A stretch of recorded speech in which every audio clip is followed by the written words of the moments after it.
Usai diberi rumah, penjual donat viral kini menangis dibuatkan toko. Terkuak nasib terkini dari wanita penjual donat bernama Nilo Sri Wulandari yang viral diberi rumah dan uang oleh tiktokers bule. Diketahui jika sang penjual donat kembali menangis haru lantaran kini dirinya dibuatkan toko oleh tiktokers bule Isaya Garza setelah diberi rumah dan uang. Bukan tanpa sebab, sang bule melakukan hal tersebut agar Nilo Sri Wulandari tak perlu jadi pedagang kaki lima lagi untuk berjualan donat. Dilansir dari akun Instagram Isaya Garza, bule asal Amerika itu mengunggah video terbaru bersama penjual donat Minggu 28 Januari 2024. Tampak Isaya Garza berada di dalam mobil untuk menjemput Nilo menuju sebuah tempat. Dalam caption, Isaya Garza menjelaskan maksud kedatangannya bertemu dengan Nilo. "Kami mengejutkan seseorang pedagang kaki lima yang kesulitan dengan toko donat impiannya," tulis Isaya Garza dalam bahasa Inggris.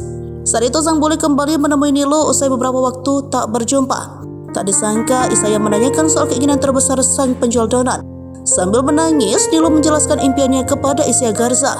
"Impianmu adalah menghidupi keluargamu dan mengembangkan bisnis donatmu," tanya Isaya Garza memperjelas ucapan Nilo. "Ya," jawab Nilo sambil terisak menangis. Mendengar hal itu, sang bule kemudian menyebut bahwa dirinya akan mewujudkan impian Nilo. Mendengar kata-kata Isaya Garza, tangis Nilo semakin deras. Setelah itu, Isaya Garza dan Nilo berada di dalam mobil menuju toko donat yang sudah disiapkan. Tak lama berselang, tampak sebuah toko donat untuk berdiri megah di dalam sebuah bangunan ruko yang cukup besar.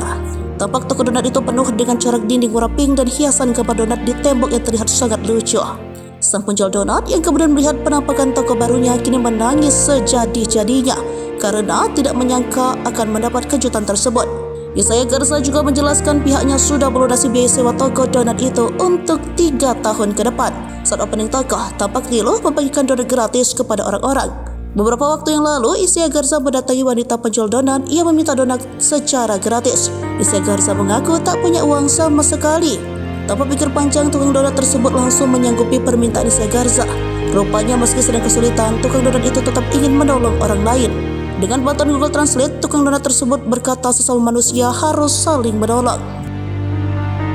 Download Tribun X sekarang, menghadirkan lokal menjadi Indonesia.